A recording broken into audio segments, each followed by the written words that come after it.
Nahmaduhu wa nasta'inuhu wa nastaghfiruh wa na'udzu billahi min syururi anfusina wa min sayyiati a'malina. May yahdihillahu fala mudilla lahu wa may yudlil fala hadiya lahu.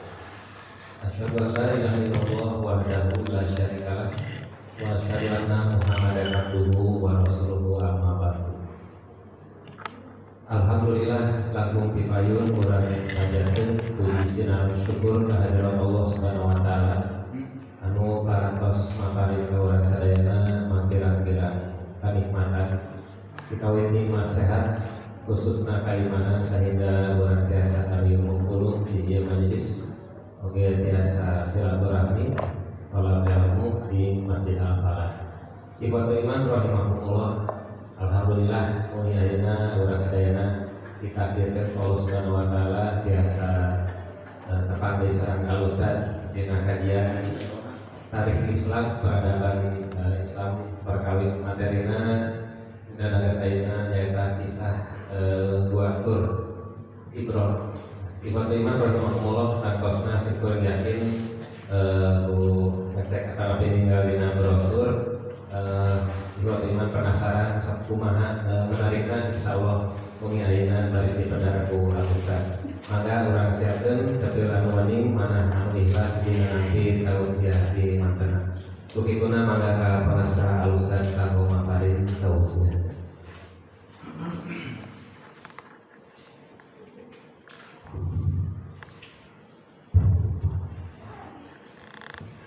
Innal hamdalillah nahmaduhu wa nasta'inuhu wa nastaghfiruh wa na'udzu billahi min syururi anfusina wa sayyiati a'malina may yahdihillahu fala mudilla lahu wa may yudlil fala hadiya lahu.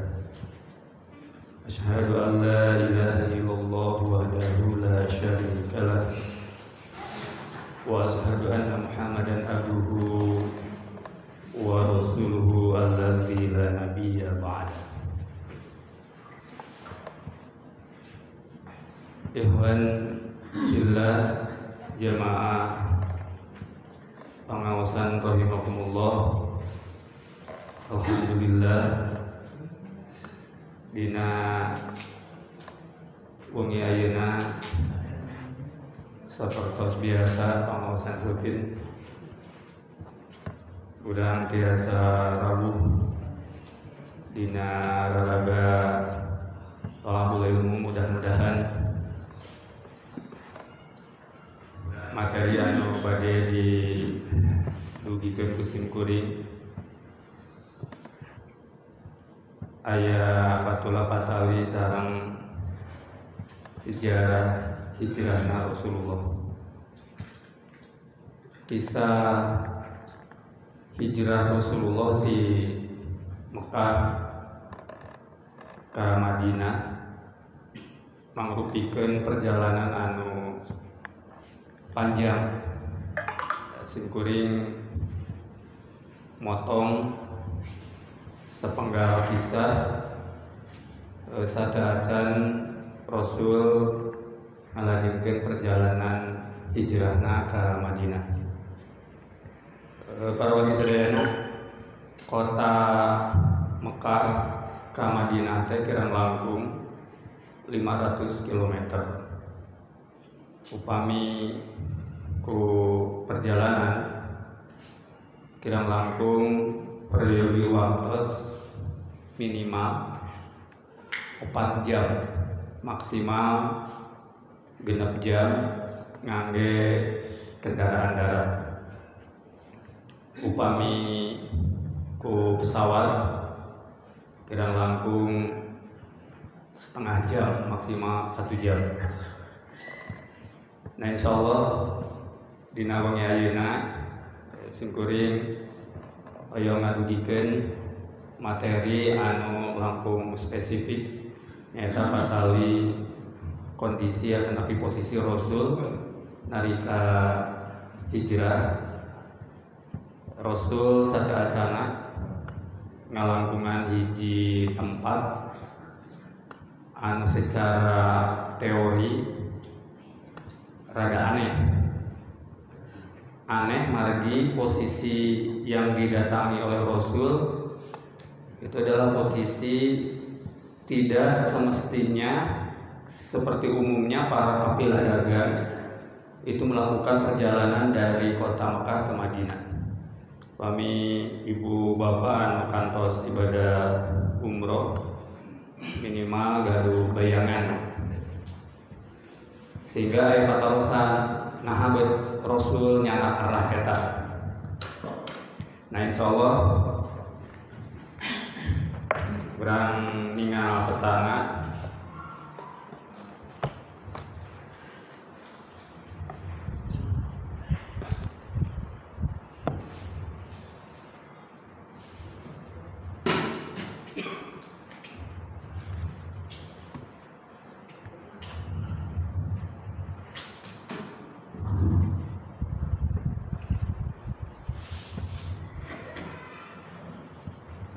judul materi nyata sepenggal kisah dari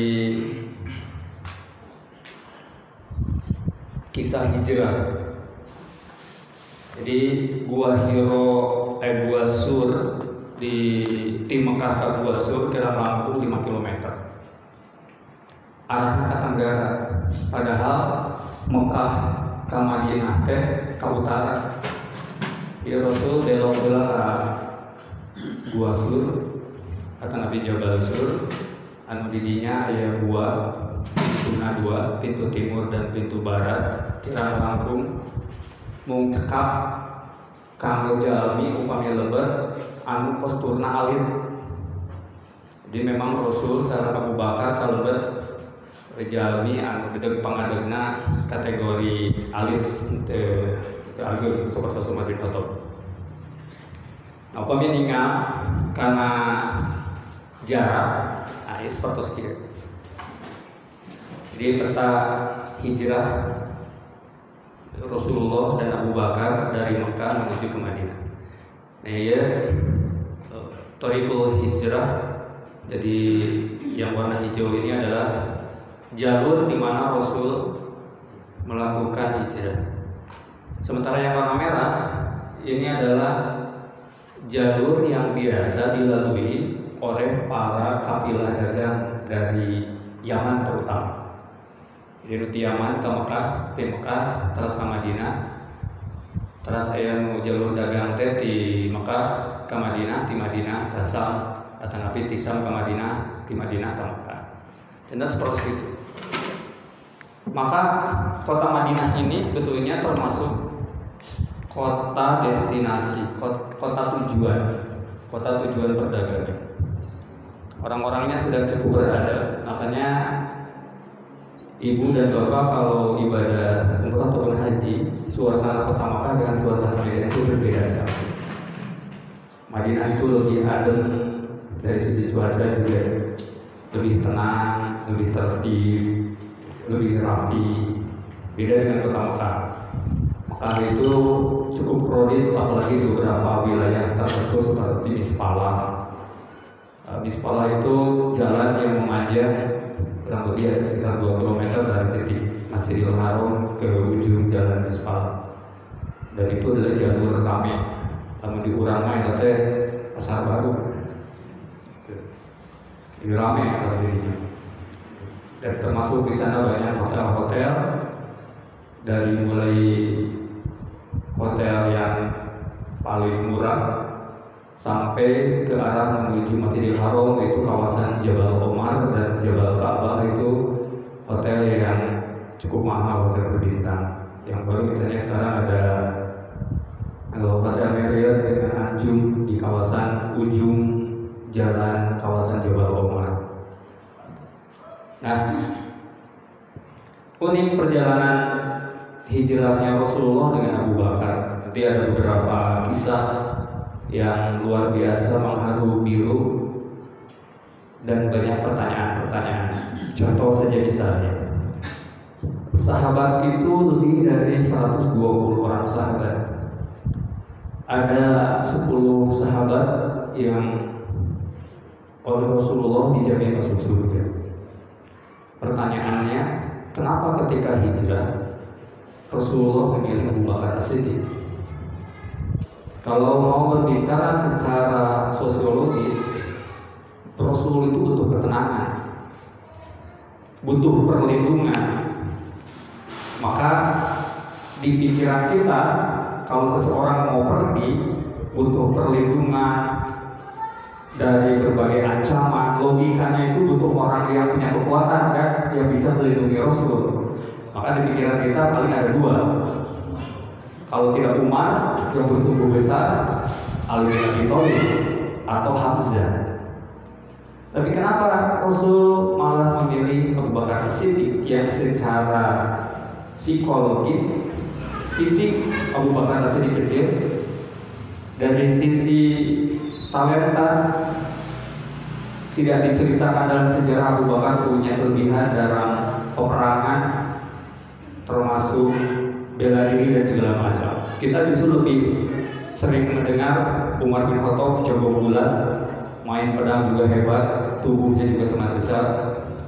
Logikanya kalau Rasul mau pergi di tengah ancaman, maka berarti butuh bodyguard yang kira-kira bisa melindungi dan menyelamatkan Rasul sampai ke titik tujuan, yaitu ke Madinah. Tapi justru Rasul meminta Abu Bakar As-Siddiq yang beramal. Dasar dari kisah hijrah ini adalah sebagaimana tadi di peta. Ini di peta ini surat Al-Anfal ayat 30, yang di bawahnya surat At-Taubah ayat 9.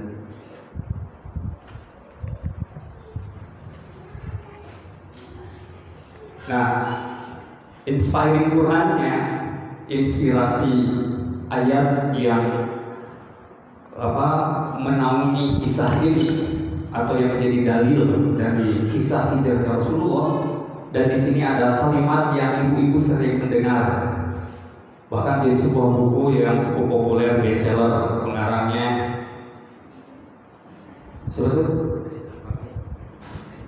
ya Aid Al-Qarni, La Tahzan. Kalimat itu ada di surat At-Taubah ayat yang ke-40. Nah, ada dua kisah di kalimat ini. Ada dua kisah di kalimat La Tahzan innallaha ma'ana.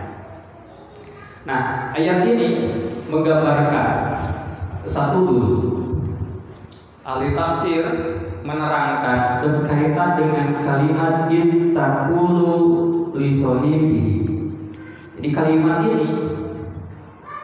ini yang dimaksud dengan li sahibi adalah Abu Bakar As-Siddiq. Di khitab kalimat itu adalah yang dimaksud Abu Bakar As-Siddiq. Jadi bahwa yang menemani Rasul berhijrah itu adalah Abu Bakar As-Siddiq. Ada kalimat Saniya Isnaini. Jadi salah satu di antara keduanya yang dimaksud di sana juga adalah Abu Bakar As-Siddiq. Karena yang jelas pemeran utamanya adalah Rasulullah, dan Rasul kemudian ditemani oleh salah seorang, yaitu yang dimaksud di ayat ini tentang sosok yang menemani Rasulullah ketika hijrah adalah Abu Bakar As-Siddiq. Nah, ini ayat menjadi inspirasi, menjadi landasan, menjadi dalil tentang kisah hijrahnya Rasulullah dari kota Makkah menuju ke kota Madinah. Ayat ini menerangkan tentang itu. Dan nanti ada kalimat fa'anzalallahu sakinatahu. Kemudian ketika Allah menyampaikan yang kalimat la tahzan innallaha ma'ana. Satu, kalimat ini muncul ketika para pasukan kaum kafir Quraisy itu sudah berada di sekitar Gua Sur, dan hampir saja salah seorang di antara mereka itu akan masuk, bahkan salah satu di antara mereka itu kakinya itu sudah berada di mulut gua. Hanya waktu itu kemudian tertutup oleh sarang laba-laba. Dan nanti ada kalimat di sini. Maka Allah menurunkan ketenangan kepadanya, kepada Nabi Muhammad, dan membantu dengan bala tentara malaikat-malaikat yang tidak terlihat olehmu. Lihat kalimatnya.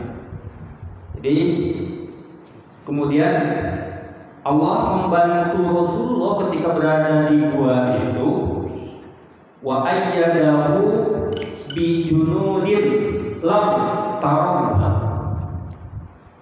Ada beberapa penafsir yang kemudian bukan sekedar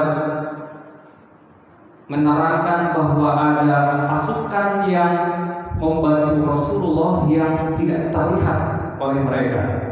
Satu di antaranya, mereka tidak sadar tentang adanya sarang laba-laba. Jadi ketika mereka akan masuk, maka mereka kemudian mempersepsikan tentang apa yang dia lihat.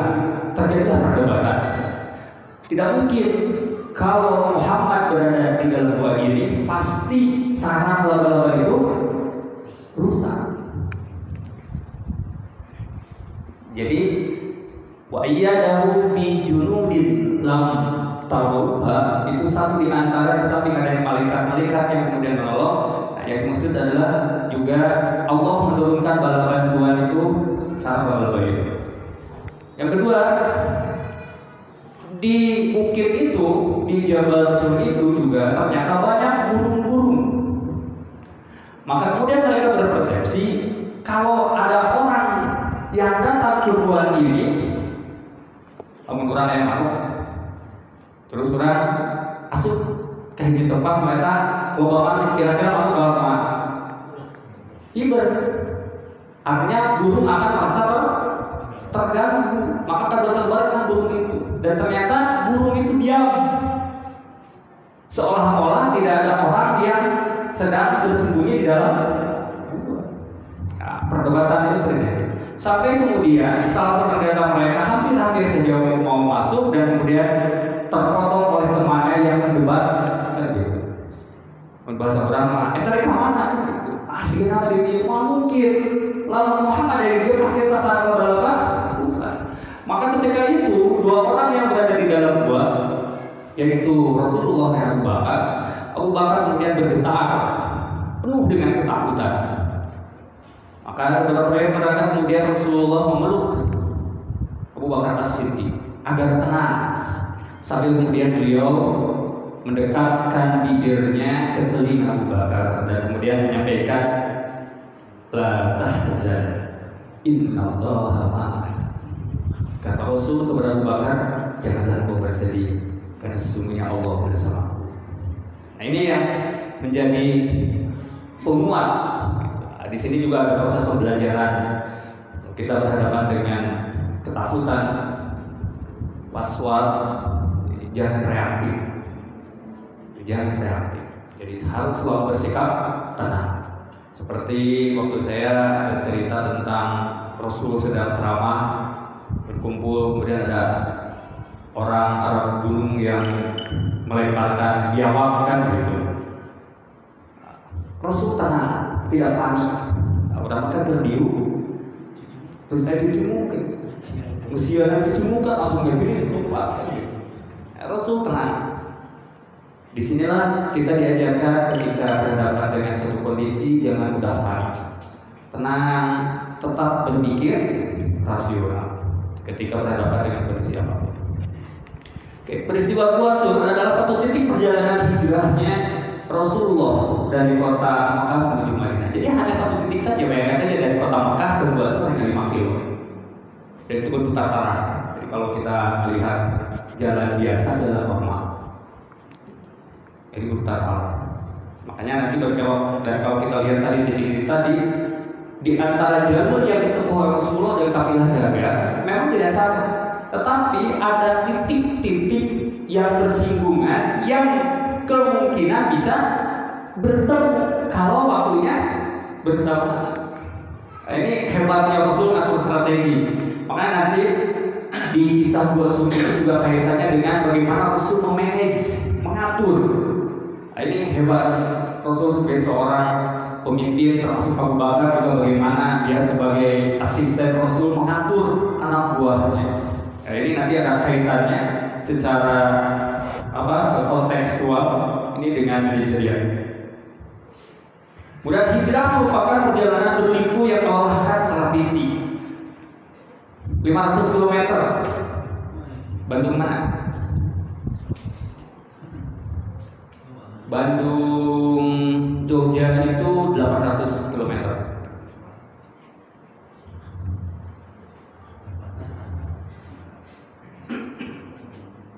Anyar Banten sampai ke Panarukan Jawa Timur itu 1000 km.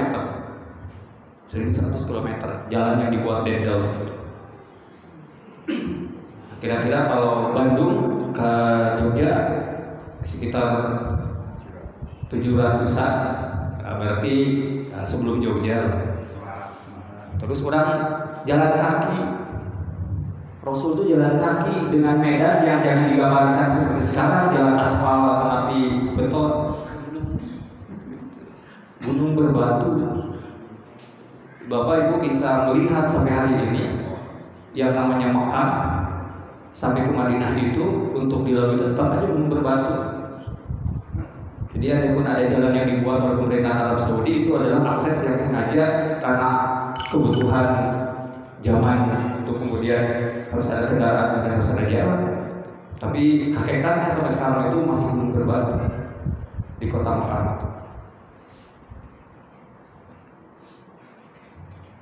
Hijrah menjadi titik perjuangan yang kemudian sesungguhnya ada sejarah Islam oleh Umar bin Khattab kemudian diabadikan. Makanya kemudian tahun kalender Islam Qamariyah itu mengambil simpul titik sejarahnya adalah di sejarah hijrah.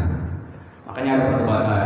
Kenapa tidak sejarah Islam itu dimulai dari kelahiran Rasul? Kenapa tidak ketika Rasul diangkat ke langit dan kemudian mendapatkan tugas untuk melaksanakan ibadah sholat, yaitu ketika pelaksanaan Isra? Tapi kenapa almanac Islam kemudian oleh Umar bin Khattab dijadikan sebagai titik awal kalender Islam? Ini ada hikmah yang bisa kita petik dan kita bongkar. Kenapa kemudian dijadikan sebagai titik almanac Islam sejarah hijrah ini? Kemudian hijrah secara bahasa itu pindah. Ibu tadi di mana? Di bumi. Terus ke masjid. Ayo nyamper heula tadi. Kayak gitu. Ayo nyamper heula ngajar heula rancangan masjid namanya tadi. Tos studio dari mana? Tos beres ngawas. Nah, tuh monggo. Jadi pindah secara bahasa itu hijrah. Jadi upami ibu tadi di bumi masing-masing terus ke masjid itu ada hijrah. Pindah. Jadi hirup teh salaras nama perpindahan dari satu tempat ke tempat yang lain. Itu aya jalan cicing di tempat. Jadi cocok upami Utsman bin Affan ketika taujih menyampaikan innakum fi dzari qalatin. Innakum fi dzari qalatin. Sesungguhnya kalian itu hidup berada di persinggahan. Jadi hakikatnya itu singgah. Jadi memang perpindahan. Di bumi waktuna lapar pindah ke dapur. Waktuna hoyong miceur pindah KWC atau ibadah kan dengan jadwal di tempatnya. Hakikatnya itu berpindah. Maka dunia ini hanya sekitar sebagai persinggahan saja, tempat singgah saja. Jadi secara bahasa hijrah itu adalah hijrah. Tetapi hijrah juga memiliki makna. Jadi hijrah memiliki makna atau secara maknawi ya, hijrah memiliki arti meninggalkan segala yang dilarang oleh Allah menuju kepada tauhid. Yang tadinya kita punya perilaku yang buruk, kemudian berupaya untuk bisa lebih baik. Itu juga hijrah secara maknawiyah. Nu tadina korek jadi berehan, nu tadina gede apa jadi naon tuh?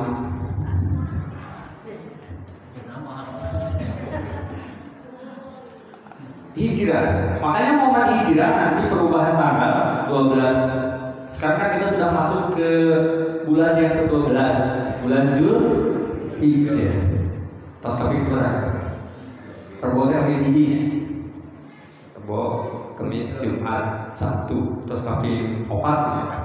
Kaping 4. Gitu. Kurang mah lebih lokal kan tahun Masehi daripada tahun Hijriah. Lantaran gajian pakai kalender Masehi. Gajian pakai kalender. Jadi awal bisa. Akhirnya tersebar di bulan terakhir dari kalender Komariah. Itu teh setelah di pas sudah dibentos kalender teh. Warnana warna salem campur kuning. Sudah di berarti kita sebentar lagi ke 1442. Jadi umur kalender Islam itu sudah 1442. Dari mana hitungnya? Dari hijrahnya Rasul, kemudian dipotong ke masa pemerintahan Umar bin Khattab. Itulah 1441. Sebenarnya dari awas. Tanah saudara Indonesia merdeka. Ada buku apa disebut tidak Pancasilais dan tidak Bhinneka Tunggal Ika. Komodo apa lagu Indonesia Raya? Karena usum saya Pancasila, saya korupsi oke. Kabar Bantul seolah-olah tidak Pancasilais. Tapi sekarang orang merdeka 17 Agustus tahun 1945. Hari apa? Hari Jumat. Jam sabaraha diproklamirkeun? Jam 10. Di mana? Jalan Pegangsaan Timur nomor 56 Jakarta. Bumi saha eta Jalan Pegangsaan Timur? Nah, sejarah tidak pernah mengungkap saha eta boga imah anu di tonggongan Hubung Karno di hareupeuna aya di Habadera. Rumah yang kemudian itu diwakafkan kepada negara dan menjadi abadi sebagai tempat diproklamirkannya kemerdekaan Indonesia. Itu adalah rumah dari salah seorang berkebangsaan Arab dari Hadramaut Yaman, keluarga Marta, Muslim. Dan 17 Agustus itu waktu itu bertepatan dengan bulan Ramadan, tanggal 9 Ramadan. Jadi sejarah itu luar biasa. Berarti tak seberapa tahun udah merdeka. Anak 2020 merdeka tahun 45. Terus 72 kurang merdeka tahun 45. Seberapa tahun orang dijajah Belanda? Cek sejarah 350 tahun. Di mana hitungnya?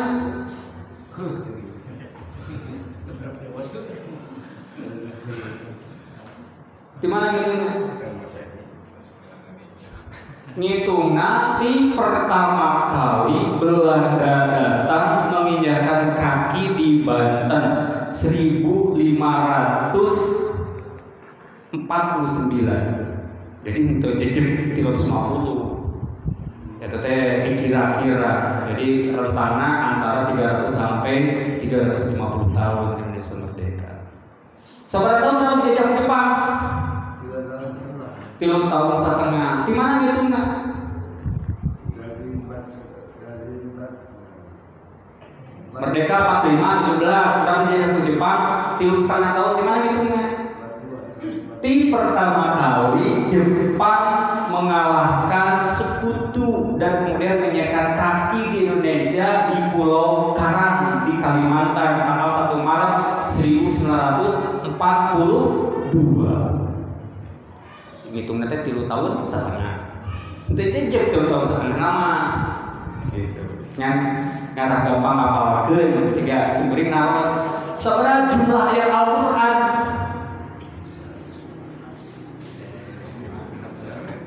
cara gampang ngapalkan jeung ingat 6.000, 600, 60, genap gitu. Padahal mah teu kitu.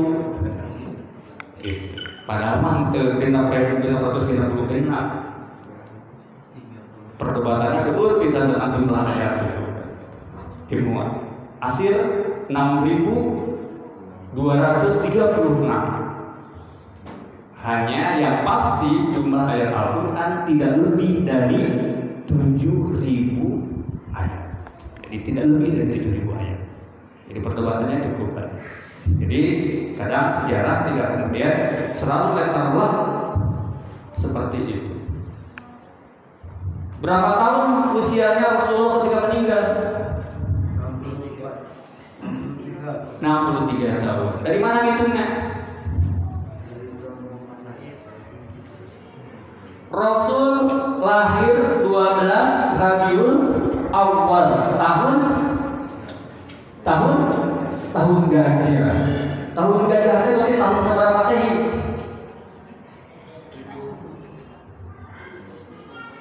Nah, ibu bapak apa sejarah Rasulullah, ibu itu akan mudah menghitung perjalanan sejarah Islam. Soalnya tinggal nambah, tinggal itu. 63 tahun Rasul usianya ketika beliau meninggal. 12 Rabiul Awal beliau kemudian lahir tahun 571. Waktu usia berapa tahun Rasul menikah? 25. Maka kalau Rasul menikah usia 25, berarti tahun berapa Rasul menikah?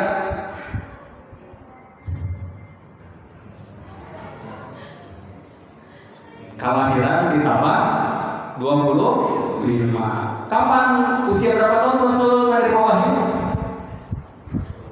Usia berapa tahun Rasul menerima wahyu? 40. Berarti tahun berapa Rasul pertama kali menerima wahyu? 571 ditambah 40. Nah, jadi kapan gitu ya? Ngitung sejarah Rasul. Ada perdebatan tentang kelahiran Rasul. Ada yang menyebut tanggal 9 Rabiul Awal, ada yang menyebut tanggal 12 Rabiul Awal. Yang paling populer dua di antara yang tadi. Ada yang menyebut 9, ada yang menyebut 12 Rabiul Awal. Nah, selanjutnya Rasulullah kemudian bersabda, Al-hajiru man hajara man Allah anhu. Orang-orang yang berhijrah itu adalah orang yang meninggalkan segala apa yang Allah telah melarang dari. Nah, ini makna hijrah secara maknawi.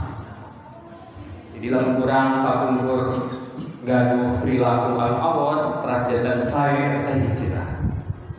Secara maknawi hijrah. Baheula keul reka masjid teh ayeuna nama itu hijrah. Bahkan tidak sedikit sekarang itu ada kelompok atau komunitas hijrah. Orang-orang yang bertato itu luar biasa. Makanya Bu, Pak, Kade, upah meninggal jami atau meninggal fisik, belum tentu orang yang kita lihat secara etika sosial buruk di mata Allah juga buruk, belum tentu. Orang meninggal ayah jami di pasar tatoan kan. Orang soal menilai secara sosiologis buruk dengan berbagai image negatifnya, gitu kan? Bisa nggak copet lah, bisa jabat. Ternyata mujahatnya ada kopiah di dasi, ngomongnya rasanya sopan. Gitu. Jadi melihat orang juga harus selalu positif thinking, tidak kemudian secara letterlock, secara fisik saja. Karena belum tentu orang yang tampilannya menurut pandang kita buruk, belum tentu juga buruk. Nah, secara makna, maka hijrah itu seperti itu.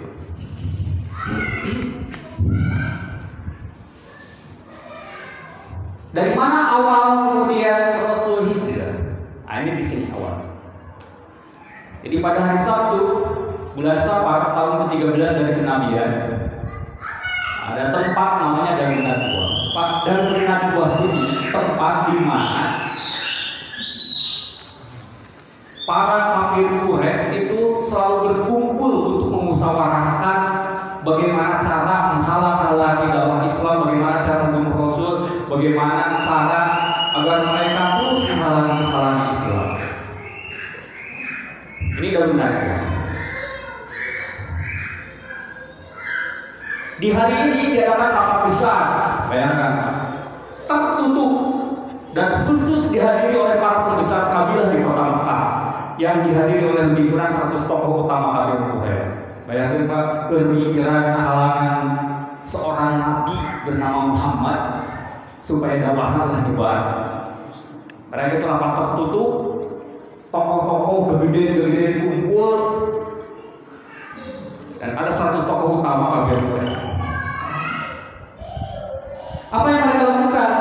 Kumpul, ngariung, ngawangkong, bari ngopi, apa tidak ada pembicaraan yang sangat penting? Ada. Yang mereka bicarakan adalah bagaimana mereka melakukan tipu daya, yaitu perencanaan membunuh Nabi Muhammad dan menghentikan dakwah Islam. Ini yang dirapatkan di rapat tertutup di Darun Nadwa itu. Ini yang mereka lakukan.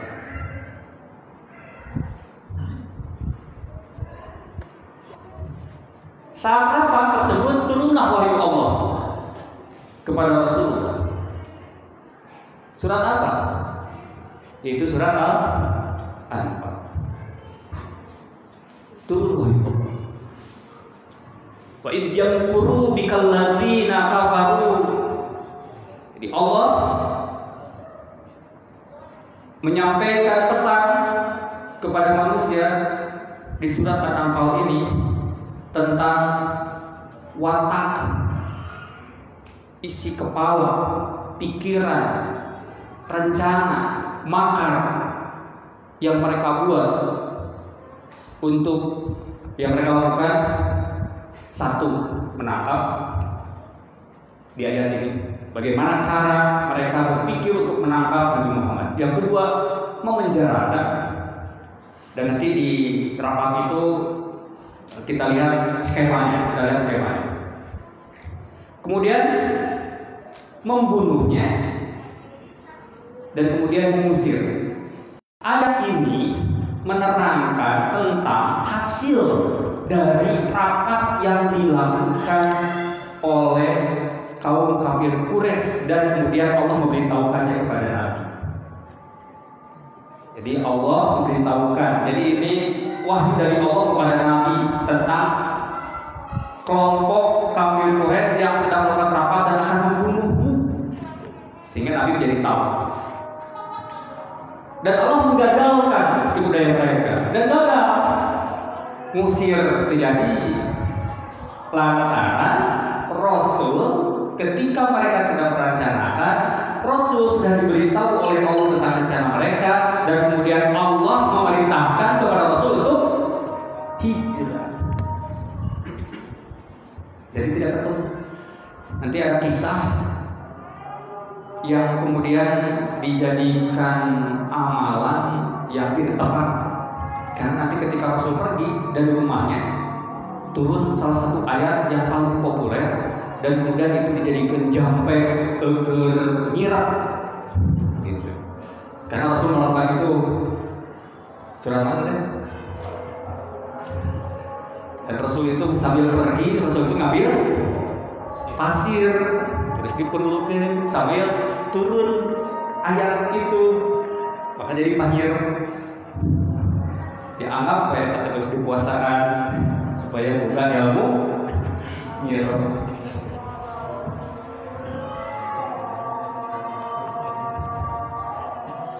Udah tutup lagi. Sebelum selesai azan.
Nah, di rapat ini ternyata ada iblis yang ikut terlibat, dan kemudian dia menampilkan sosok manusia tua dari Bani Najri, dan ternyata iblis ini cukup kuat mempengaruhi dalam rapat itu. Yang memimpin rapat Abu Jahal. Abu Jahal ini orang kita lebih sering menyebut Abu Jahal, nama aslinya ini Amr bin Hisam. Rasul pernah berdoa untuk Abu Jahal ini. Rasul pernah berdoa meminta kepada Allah agar Islam dibela oleh dua Umar, yaitu Umar bin Khattab dan Umair bin Hisam. Jadi ada yang menyebut tulisannya, ada yang nulis Amr, ada yang nulis Umair. Dan ternyata Allah mengabulkan hanya salah satu Umar yang masuk Islam, yaitu Umar bin Khattab. Kemudian rapat juga ini dipimpin oleh Abu Lahab. Kita menyebut Abu Lahab, nama aslinya itu Abdul Uzza. Dan dia mengambil keputusan di rapat itu bahwa Nabi Muhammad harus dibunuh. Ini panjang, di rapat ini cukup panjang. Kemudian rapat selesai, maka diserahkan kembali kepada Abu Jahal, karena Abu Jahal yang membuka. Kemudian Abu Jahal pula yang menutup. Orang Arab tuh rapat ke bukan etika, Pak, bukan ya. Orang kadang merapat dalam etan muka, etan menutup. Saat itu jika Abu Jahal itu etika rapat di masyarakat Arab juga begitu. Jadi ada sisi positif memang, yang memang Rasul juga mengajarkan seperti itu dalam etika rapat, berbicara dan segala macam dalam rapat. Dan saya menulis 13 dari 100 tokoh yang berkumpul, 13 yang paling berpengaruh. Artinya suara mereka dan mereka terlibat pembicaraan yang cukup intens. Kemudian saya memberi warna hitam. Ini diantara mereka yang paling berpengaruh dari 13 ini plus iblis itu dari yang mengaku sebagai Bani Najri.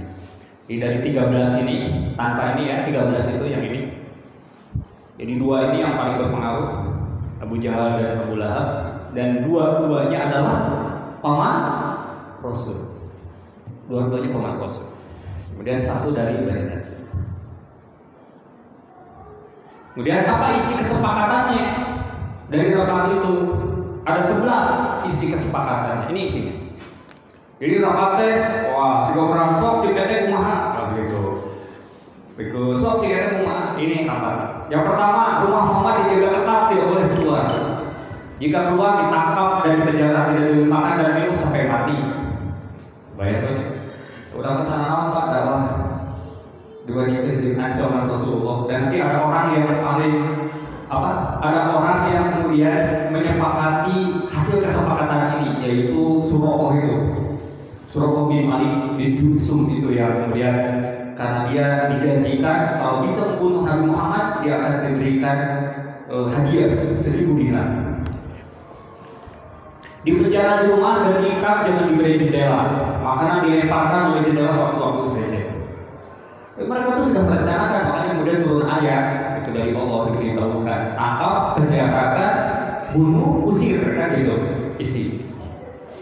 Cici mirip nonton, kata ayat surat apa? Mirip yang dibalik ini, serta miripnya. Tokoh nanti tidak sepakat keduanya, karena nanti bisa dilepaskan oleh para pengikutnya. Peserta rapat sepakat, setuju, nggak jadi hati. Jadi memang pintar iblis deh. Kamu dikira, jadi bukan jadi muka dua setuju. Kalau begitu, kan bisa dilepaskan ke pengikut nah kan gitu. Ternyata mulai kan amin, oh ini benernya kan gitu. Panjang lagi, Muhammad ditangkap dan dimasukkan ke dalam peti mati. Nah, terus gitu. Didatangi rumahnya dan diserang ke seluruh masyarakat untuk dipermalukan dan berubah pikiran. Intinya untuk supaya dakwah jangan berkembang. Ditakut-takuti, diancam. Diserang oleh para tokoh untuk menghentikan kelakuannya. Jika tidak mau, maka ditangkap dan diseret apapun yang akan dilakukan. Muhammad ditangkap dan masukkan ke dalam sumur. Ini mereka tuh sampai berpikir detail untuk membunuh Nabi. Ini luar biasa. Sampai akhirnya, siapkan 50 pemuda yang gagah dari tiap kabilah, nomor 10. Kemudian mereka harus menusukkan pedangnya masing-masing satu tusukan hingga binasa. 11 dengan mengutus 5 orang pemuda dan masing-masing harus menusukkan pedangnya dan diberi hadiah sebesar 1000 dinar. Nah, satu di antara yang tertarik dengan ini adalah Suraqah bin Malik bin Jushum. Mengejar, kan?